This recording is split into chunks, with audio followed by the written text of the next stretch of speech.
Hello दोस्तों, नमस्कार। SM किसी चैनल में मैं आप सभी लोगों का दिल से बहुत बहुत स्वागत करता हूं। सो दोस्तों, आज के दिन तो जैसे आपको पता ही है, लाल रंग ही हर जगह पे देखने को मिल रहा है। हमारा सेंसेक्स गिर गया, निफ्टी भी ज़बरदस्त गिर गया। और सिर्फ हमारा सेंसेक्स निफ्टी नहीं, पूरे दुनिया भर के जितने भी बाजार है, अगर आप चेक करोगे तो हर जगह पे लाल निशान ही देखने को यहाँ पे मिल रहा है। एंड जैसे कि मैंने आप लोगों को पहले वीडियो में भी यहाँ पे जो पॉइंट आप लोगों के सामने रख दिए, कौन से, कि अगर आप लोग देखोगे यूजुअली हमारा जो फोकस है वो अमेरिकन बाजार की ओर जा रहा है, कि अमेरिका के बाजार के चलते ये गिरावट हम लोग को देखने को यहाँ पे मिल रही है, विच इज़ ट्रू। बट पूरा 100% अमेरिकन बाजार के चलते गिरावट नहीं हो रही है। मतलब रिसेशन का जो खतरा है, ठीक है, रिसेशन की जो वार्निंग यहाँ पे बताई जा रही है, फेड ने रेट कट करने से रिलेटेड देरी यहाँ पे कर दिया। अभी इमरजेंसी मीटिंग यहाँ पे उन्होंने लेनी चाहिए, फटाफट रेट कट करना चाहिए। सारा ड्रामा तो यहाँ पे चल ही रहा है। एंड इस चीज़ के चलते ओवरऑल ग्लोबल लेवल पे हम लोग को एक रिसेशन का खतरा देखने को यहाँ पे मिल रहा है। एंड इसी चीज़ के चलते हर बाजार में गिरावट होती हुई देखने को मिल रही है। बट जैसे मैंने आप लोगों को कहा कि सिर्फ अमेरिका नहीं, एक और सेकंड रीज़न भी है। ठीक है, मैं वॉर की बात नहीं कर रहा हूँ। ठीक है, जो दूसरा रीज़न है, यस, जो मैंने पहले वीडियो में आप लोगों को बताया कि जापान के चलते, जापान ने भी यहाँ पे बहुत बड़ा कंट्रीब्यूशन यहाँ पे दिया है। सो अमेरिका एंड जापान, इन दोनों के चलते ये बहुत बड़ा क्रैश हम लोग को देखने को मिल रहा है ऑल ओवर द ग्लोब। ठीक है, एंड अगर देखा गया दोस्तों, तो जापान के वजह से जब भी बाजार में गिरावट होती है ना, तो उसका रीज़न हमेशा सेम रहता है। मतलब इसके पहले भी ऑलरेडी 2 बार जापान की वजह से बाजार में हम लोग को गिरावट देखने को मिली थी। ठीक है, और ये तीसरी बार होते हुए देखने को मिला, और रीज़न भी सेम ही है। कौन है पता है? Bank of Japan. Yes, last time भी बैंक ऑफ जापान की वजह से ही ग्लोबल लेवल पे हम लोग को एक बिकवाली, एक पैनिक थोड़ा बहुत देखने को यहाँ पे मिल रहा था। एंड इस वक्त की भी अगर हम लोग बात करें, तो अमेरिका का रिसेशन की जो बातें यहाँ पे चल रही है, उसी के साथ साथ बैंक ऑफ जापान ने जो चीज़ें यहाँ पे की है, क्या चीज़ें की है, जो मॉनेटरी पॉलिसी यहाँ पे पिछले हफ्ते हम लोग को देखने को मिली थी, वहाँ पे जो उन्होंने चीज़ें यहाँ पे की है, जो आउटकम हम लोग को देखने को मिला, वो सबको चौंकाने वाला था। एंड इस चीज़ के चलते जो बड़े इन्वेस्टर देखने को मिल जाते हैं, सबका गणित बिगाड़ डाला उन्होंने। ठीक है, तो एग्जैक्टली क्या किया है उसी की हम लोग यहाँ पे बात करेंगे। तो आप यहाँ पे देख सकते हो दोस्तों कि पिछला हफ्ता काफ़ी सरप्राइजिंग रहा। जैसे कि आपको पता है, फेड की बात करें, फेड ने क्या कर दिया, कोई रेट में बदलाव नहीं किया। देन बैंक ऑफ इंग्लैंड की बात करें, भाई उन्होंने तो रेट कट ही कर दिया। एंड बैंक ऑफ जापान की बात करें, उन्होंने तो रेट को यहाँ पे बढ़ा दिया। यस, उन्होंने रेट हाइक कर दिया। किसने? बैंक ऑफ जापान ने। ऐसा क्यों किया उन्होंने? क्योंकि लगातार उनका जो येन है, जापानीज येन, जो उनकी करेंसी है, वो लगातार गिर रही थी अगेंस्ट द यूएस डॉलर। तो उस गिरावट को रोकने के लिए उन्होंने ये फैसला ले लिया, कौन सा, कि हम लोग हमारा इंटरेस्ट रेट यहाँ पे बढ़ाएंगे। सो उन्होंने इंटरेस्ट रेट यहाँ पे बढ़ा दिया। चौंकाने वाली ये खबर थी। ठीक है, एंड इस चीज़ के बाद हम लोग ज़रूर कह सकते हैं, जापानीज येन हम लोग को अप्रिशिएट ज़रूर होते हुए देखने को मिला। अप्रिशिएट मतलब अगर आप चेक करोगे तो नियर बाय कितने की जंप देखने को मिल रही है, ये देखो 10% की जंप हम लोग को देखने को मिल गई। मतलब येन मजबूत होते हुए हम लोग को देखने को यहाँ पे मिल गया। ठीक है, अभी पहले की अगर हम लोग बात करें तो येन कितने पे था, लगभग 160 के आसपास आप यहाँ पे देख सकते हो। एंड अभी के येन की बात करें तो कितना यहाँ पे चल रहा है, 143 के रेंज पे चल रहा है, अगर एक यूएस डॉलर की बात करें तो। आई होप आपको कंफ्यूजन नहीं हो रहा है, क्योंकि काफ़ी लोग जब भी मैं इस समीकरण की बात करता हूँ ना, वो कमेंट सेक्शन में लिख देते, अरे सर आप उल्टा बोल रहे हैं। अरे उल्टा नहीं बोल रहा हूँ, बराबर बोल रहा हूँ। देखिए, अगर हम लोग रुपये के हिसाब से भी समझे, ठीक है, अगर $1 अगर आपको चाहिए तो कितना रुपये देना पड़ता है, लगभग लगभग अभी तो 84 के आसपास, चलो राउंडेड फिगर ही ले लेते हैं, 80। तो हमारा रुपये मजबूत कब होगा? क्या हमारा रुपये 100 रुपये पे चला जाएगा तो उसको मजबूती बोलते हैं? अरे नहीं भाई, इसका अर्थ तो हमारा रुपये और वीक हो गया। क्यों? क्योंकि $1 के लिए अभी तो 100 रुपया देना पड़ेगा। हाँ, तो यहाँ पे इसको मजबूती कब बोला जाता है? जब यहाँ पे अगर हम लोग यहाँ पे बात करें, $1 is equal to 80 rupees right now, तो हमारा रुपये मजबूती कब बोला जाएगा? जब वो नीचे नीचे नीचे चला जाएगा। मतलब अगर $1 इज इक्वल टू, उसके लिए अभी हम लोगों को मान लो भविष्य में अगर सिर्फ 30 रुपये देने पड़े, तो हम कहेंगे हमारा रुपये मजबूत हो रहा है करके। ठीक है, तो ये पॉइंट यहाँ पे आपको समझ में आना चाहिए कि आप देख सकते हैं, येन पहले $1 के लिए 160 येन देना पड़ता था, जापानीज येन, एंड अभी कितना देना पड़ रहा है? 140 के आसपास पड़ रहा है। तो ये अच्छी बात है येन के लिए। और ये क्यों हो गया? क्योंकि बैंक ऑफ जापान ने क्या कर दिया, जो रेट था, इंटरेस्ट रेट, वो उन्होंने बढ़ा दिया। एंड इसी चीज़ के चलते जापानीज येन हम लोग को मजबूत होते हुए देखने को यहाँ पे मिल गया। एंड इसी चीज़ के चलते, जैसे मैंने आप लोगों को कहा कि प्रॉब्लम क्रिएट होते हुए देखने को यहाँ पे मिल गई। सो एग्जैक्टली प्रॉब्लम क्या है, अभी उसी को हम लोग कवर करने की कोशिश करेंगे। और एक शब्द अभी आप लोगों को हर जगह पे आर्टिकल के ऊपर वीडियोज़ में देखने को मिल रहे होंगे, एंड वो है दोस्तों Japanese yen carry trade. Yes, ये शब्द आप लोगों ने काफ़ी जगह पे यहाँ पे सुना होगा। ठीक है, एंड इसी से रिलेटेड बातचीत इस वीडियो में यहाँ पे होने वाली है। आप देख सकते हो पूरा ग्लोबल लेवल पे फाइनेंशियल मार्केट में जो हम लोगों को रैटल गिरावट देखने को मिल रही है, उसके पीछे का रीज़न ही यही है कि कैरी ट्रेड, वो भी किसका, येन कैरी ट्रेड की बात होते हुए देखने को यहाँ पे मिल रही है। सो इसी को हम लोग एक्सप्लेन करते हुए यहाँ पे आगे बढ़ेंगे कि बेसिकली ये येन कैरी ट्रेड क्या होता है। बहुत ही सिंपल है, कोई रॉकेट साइंस नहीं है। बट डिस्क्लेमर देना चाहूँगा भाई मैं थोड़ा सा, जो एग्जाम्पल लूंगा अनप्रैक्टिकल एग्जाम्पल रहेगा, ठीक है। तो कमेंट सेक्शन में शुरू मत होना, अरे भाई इंटरेस्ट रेट इतना थोड़ी ना होता है, इतना थोड़ी ना बढ़ता है और गिरता है। हमारा कॉन्सेप्ट क्लियर होना चाहिए, इसलिए मैं ये एग्जाम्पल यहाँ पे दे रहा हूँ, ठीक है। तो ये पॉइंट आप लोगों को पता होना चाहिए। तो चलिए आ जाते हैं, जैसे कि मैंने फर्स्ट वीडियो में आप लोगों को पूछा था कि आपको इससे रिलेटेड वीडियो चाहिए, तो काफ़ी लोगों ने रिस्पॉन्स यहाँ पे दिया है। तो हम लोग यहाँ पे क्या एक्सप्लेन करने जाने हैं कि येन कैरी ट्रेड ये एग्जैक्टली होता क्या है एंड इसी चीज़ के चलते क्या गड़बड़ यहाँ पे हो गई करके, इसको हम लोग थियोरेटिकली भी समझेंगे, बट पहले जो मैं आपको आसान भाषा में बताने वाला हूँ उसको समझो। तो देखिए बहुत ही सिंपल है दोस्तों, जिन्होंने भी फाइनेंस से रिलेटेड थोड़ा सा एडवांस पढ़ाई अगर की होगी तो उन्होंने इस प्रकार के काफ़ी सारी चीज़ों को ज़रूर यहाँ पे खुद से मतलब स्टडी भी किया होगा। तो बहुत ही सिंपल है दोस्तों, ये जो भी चीज़ें की जाती है ना दोस्तों, ये बड़े इन्वेस्टर की ओर से की जाती है, ठीक है। छोटे मोटे इन्वेस्टर ये चीज़ें यहाँ पे कर नहीं सकते, ठीक है। इसके लिए अरबों खरबों का यहाँ पे पैसा आप लोगों के पास चाहिए, कॉन्टेक्स्ट चाहिए, ठीक है, तभी जाके आप ये कर सकते हो। क्या क्या करना होता है, देखिए बहुत सिंपल है कि आपको एकदम जो सस्ती करेंसी है ना दुनिया में, मतलब अगर आपको लोन लेना है, याद रखना बहुत सिंपल से, आपको क्या करना है, सस्ता लोन लेना है। ग्लोबल लेवल की मैं बात कर रहा हूँ भाई, इंडिया की बात नहीं कर रहा हूँ। सो सबसे सस्ता लोन आपको कहाँ पे मिलेगा, तो यूजुअली अगर आप देखोगे तो जापान में आप लोगों को सस्ता लोन मिलेगा। देखिए जापान से भी सस्ता मिल सकता है आपको और जगह पे, बट प्रॉब्लम क्या है, क्या पता वहाँ पे इंटरेस्ट रेट गड़बड़ हो गई तो, ठीक है। तो जापान में सस्ता लोन लेने के लिए लोग क्यों जाते हैं, हाँ क्योंकि वहाँ पे अगर देखा गया 15 से 17 साल हो गए भाई, अभी तक रेट से रिलेटेड कोई बड़ा बदलाव होते हुए देखने को नहीं मिला था, ठीक है। अभी तक आज की बात मत पकड़ लेना भाई, यही तो प्रॉब्लम हुआ है कि 10 से 15 साल की हिस्ट्री है कि वहाँ पे हम लोगों को यूजुअली नेगेटिव इंटरेस्ट रेट ही देखने को मिलता था या फिर रेट हाइक होता ही नहीं था, ठीक है। तो यूजुअली क्या बोला जाता था कि अगर लोन लेना है तो इस चीज़ के चलते सस्ता लोन आपको मिलेगा जापान में। अच्छा ठीक है, चलो जापान में जाके सस्ता लोन ले लिया, सिंपल। अभी वो लोन लेके क्या करने का, अचार डालने का, उसका नहीं। फिर जाने का दोस्तों ऐसे मार्केट में जहाँ पे आपको बहुत ज़बरदस्त रिटर्न मिल सके। अभी वो भी अलग अलग मार्केट है, बट यूजुअली लोग यूएस मार्केट प्रेफर करते हैं। क्यों, स्ट्रांग भी है, ठीक है, थोड़ा रिलायबल भी है, थोड़ा क्या ज़्यादा ही रिलायबल है भाई, दुनिया की नंबर 1 इकोनॉमी है।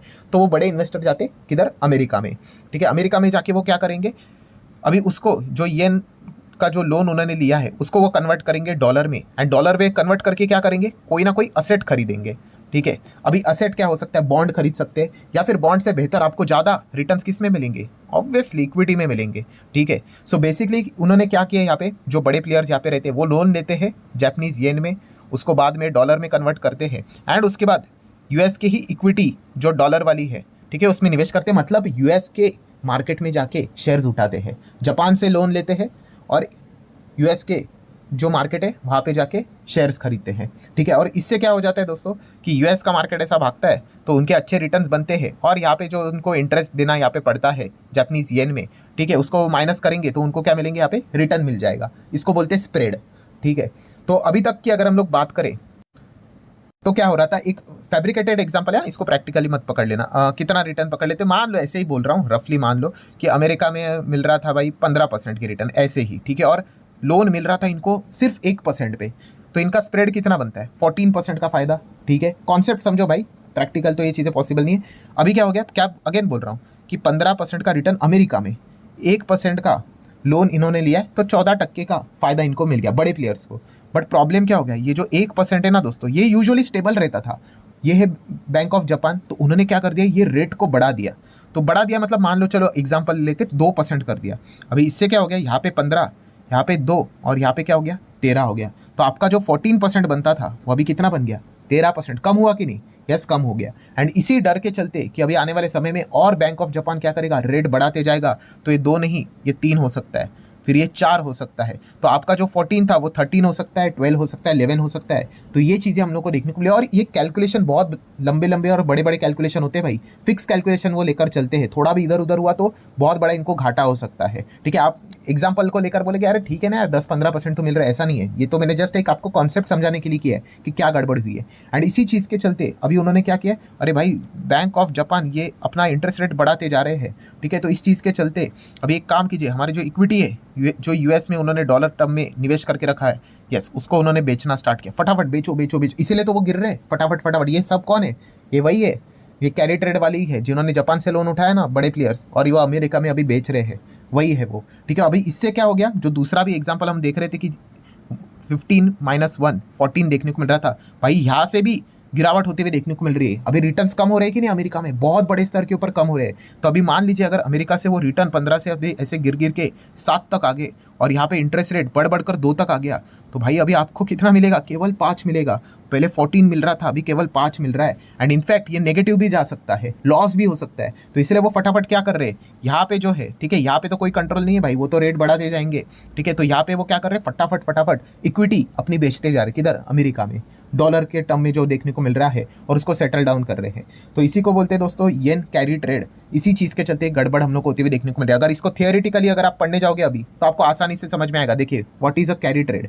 तो कैरी ट्रेड मतलब क्या दोस्तों, तो आप देख सकते हैं carry trade is a trading strategy. ये एक ऐसी स्ट्रैटेजी है दैट इन्वॉल्व बोरिंग, बोरिंग बोले तो लोन, बोरिंग मनी मतलब लोन लेने का, at a low interest cost, मतलब लो इंटरेस्ट पे आपको लोन उठाना है, and investing the same in other asset that provide the higher return. मतलब ये जो चीज़ें देखने को मिले, ये है इक्विटी, किधर, अमेरिका में जाके। तो लोन लो, सस्ता वाला लोन लो जापान से, और अमेरिका की इक्विटी में जाके यहाँ पे निवेश करो करके, एंड यहाँ पे अच्छा खासा पैसा कमाओ करके। तो ये चीज़ें अभी तक हम लोग को देखने को यहाँ पे मिल रही थी। और जैसे मैंने कहा कि यहाँ पे अगर देखा गया तो जापान की क्यों बात हो रही, क्योंकि अगर आप देखोगे बैंक ऑफ जापान की बात करें तो 17 साल से भाई उन्होंने कोई बदलाव नहीं किया था।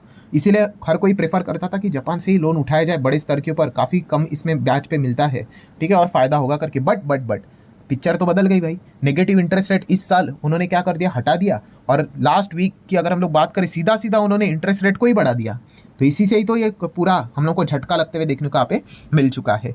सो इसीलिए अगर आप देखोगे कि ये जो येन कैरी ट्रेड वाले हैं अपने पोजीशन को अनवाइंडिंग क्यों कर रहे हैं, बंद क्यों कर रहे हैं इन्वेस्टर, तो आप यहाँ पे पढ़ सकते हो कि जो जापानीज येन है, जो करेंसी है, हैज़ अप्रिशिएटेड बाय 10%, 10% से बढ़ गया, ठीक है। जो हम लोगों ने 1% का एग्जांपल लिया था ना, हाँ, वो बढ़ते हुए देखने को यहाँ पे मिल गया। अगर मैं आपको कैलकुलेशन भी दिखा दूँ, ये वाला देखिए, अगर चार्ट ओपन कर लेता हूँ, अभी तो 12% देखने को मिल रहा है। ये कितना बढ़ गया देखो, जापानीज येन इतना मजबूत यहाँ पे हो गया, ठीक है, लगातार। पहले कितना था, 160 था, अभी 145 हो गया, ठीक है। एंड ये यूएस डॉलर के अगेंस्ट हम लोग को लगातार बढ़ते हुए देखने को यहाँ पे मिल रहा है।